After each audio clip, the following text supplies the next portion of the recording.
आउज़ुबिल्लाहिमिनश्शैतानिर्रजीम बिस्मिल्लाहिर्रहमानिर्रहीम अस्सलामु अलैकुम वरहमतुल्लाहि वबरकातुहू। बच्चों, आज हम आपके ब्रिज कोर्स के 8वें दिन पर पहुंच चुके हैं। यहाँ हम सिर्फ 4 हिंदसी अदाद के बारे में पढ़ेंगे और इनकी खड़ी तरतीब में जमा कैसे की जाती है वो देखेंगे। सबसे पहले हम देखते हैं जमा का अमल क्या होता है। तो यहाँ आप एक हाथ की 5 उंगलियों को खोलिए और दूसरे हाथ की 4 उंगलियों को। यहाँ आपके पास कितनी उंगलियां हैं? कितनी उंगलियां नजर आ रही है खुली हुई? 9 उंगलियां, है ना? यही जमा का अमल है, मिलाना, इकट्ठा करना। इसी तरह आपके पास दूसरा अमल होता है तफरीक का अमल।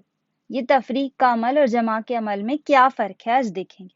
देखिए, आप एक हाथ की 4 उंगलियों को खोलेंगे, इसमें से एक उंगली बंद कर देंगे।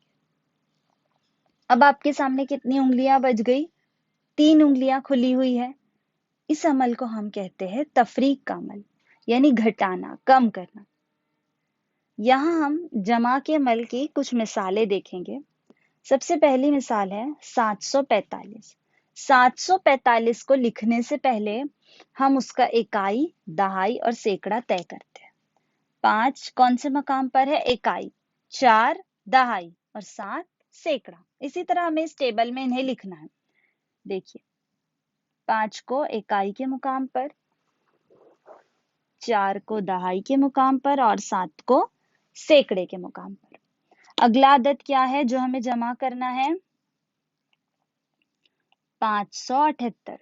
तो तय करते हैं, इकाई का मुकाम पर क्या है? 8, दहाई के मुकाम पर 7 और सैकड़े के मुकाम पर 5। अमल कौन सा कर रहे हैं हम? जमा का। तो इनके दरमियान कौन सी अलामत लगेगी? जमा। देखिए, 5 जमा 8। 5 जमा 8 हमें जमा कैसे करनी है? तो आप जो है एक हाथ की 5 उंगलियों को खोलिए और 8 के बाद गिनना शुरू कीजिए। 9, 10, 11, 12, 13। सबका आया जवाब 13। 13 कैसे पढ़ते हैं? 1 दहाई 3 इकाई 13। तो 3 को इकाई में लिखेंगे और 1 दहाई में जाएगा, है ना? ये जो दहाई में गया, ये हमारा क्या होता है? हासिल का 1, है ना? ये हासिल का 1 भी हमें जमा करना होता है। तो ये कहाँ है हासिल का 1? अभी फिलहाल दहाई में। तो हम दहाई के अदाद के साथ इसकी जमा करेंगे। चलिए करते हैं। 1 जमा 4। 1 जमा 4 कितना हो जाता है? 5। 5 जमा 7। इसी तरह हाथ की 5 उंगलियां खोलिए, 7 के बाद गिनना शुरू कीजिए। 8, 9, 10, 11, 12। 12 के 2 हासिल आया 1। फिर सैकड़े में 1 जमा 7। 1 जमा 7 8। 8 जमा 5। फिर से 5 उंगलियां खोलिए और 8 के बाद गिनना शुरू कीजिए। 9, 10, 11, 12, 13। 13 के 3 हासिल आया 1। देखिए, यहाँ हजार के कॉलम में कुछ भी मौजूद नहीं है, तो हम 1 को जैसा है वैसा ही लिख देंगे। अब देखिए, हमारे पास ये जवाब आया। पढ़िए, इसे कैसे पढ़ेंगे? 1000 के मुकाम पर है तो 1000। 3 सैकड़े के मकाम पर है मतलब 300। 2 दहाई 3 इकाई 23, यानी 1323। 1323 हमारा जवाब आया, 1323। अब देखिए, अगली मिसाल है 555 जमा 348। तो 555 को कैसे लिखेंगे? 555 में इकाई के मुकाम पर क्या है? 5, दहाई के मुकाम पर 5, सैकड़े के मुकाम पर 5। अगला 348। 348 में इकाई के मुकाम पर 8, दहाई के मुकाम पर 4 और सैकड़े के मुकाम पर 3। क्या करना है? इनकी जमा। कौन सा अमल होगा? जमा। देखिए, 5 जमा 8 आप पहले भी कर चुके हैं। यहाँ पर 5 जमा 8 कितना होता है? 13। 13 के 3 हासिल आया 1। दहाई के अदाद की जमा। 1 जमा 5। 1 जमा 5 6। 6 जमा 4। देखिए, उंगलियां खोलिए। 4 क्या करेंगे? 6 के बाद गिनेंगे। 7, 8, 9, 10। 10 का 0 हासिल आया 1। 1 जमा, अब सैकड़े के अदाद की जमा। तो सैकड़ा 1 और 5 6। 6 और 3 9, है ना? इसमें जवाब क्या आया? 903। 903। क्या जवाब आया इसमें? 903। यहाँ देखिए आपको एक चेकलिस्ट है, यहाँ आपको हाँ या नहीं में लिखना है।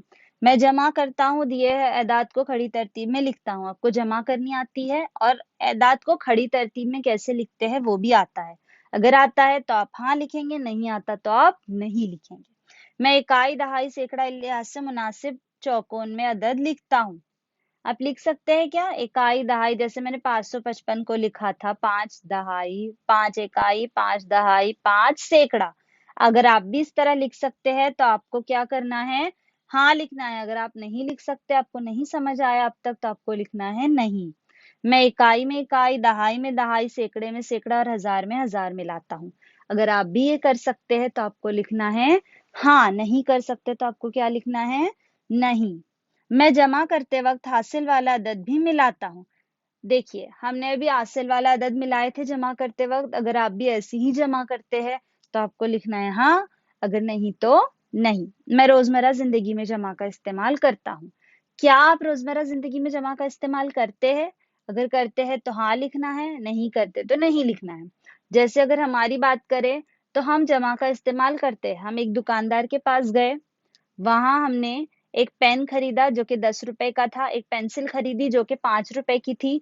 हमको दुकानदार को पैसे अदा करने हैं। अब हम इन 10 रुपए और 5 रुपयों की जमा करेंगे और दुकानदार को 15 रुपए अदा करेंगे। तो इस तरह रोजमर्रा की जिंदगी में हम इस्तेमाल करते हैं। अगर आप भी इस्तेमाल करते हैं तो आपको लिखना है हाँ। अगर आप नहीं इस्तेमाल करते, अब तक आप इस्तेमाल नहीं करते आए हैं, तो आपको लिखना है नहीं। यहाँ हमारे ब्रिज कोर्स का 8वां दिन मुकम्मल होता है। अब हम अगले लेक्चर में आपके 9वें दिन का ब्रिज कोर्स शुरू करेंगे। जज़ाकल्लाह।